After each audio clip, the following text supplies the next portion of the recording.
Hello, Sun Devils. I'm Bill Sinfield, head of Sandia Prep School.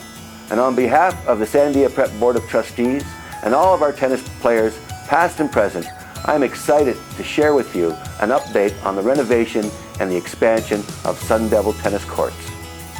As you may or may not know, for some time now, the Sundevil tennis courts were unable to be used and were in need of repair. That's why Sandia Prep formed a committee to plan and execute the renovation and expansion of the Sundevil tennis courts. Last month we broke ground on the project, and I'm excited to share that over the last month we've made a lot of progress. Crews have removed debris, prepared the ground for 2 new courts, and poured concrete pilings. We want to thank all of you who have already shown support for this project. If you haven't done so yet, there is still time to reserve your commemorative paver. This is a very important project to our school community, and I hope you will join us in support of our tennis program. Thank you.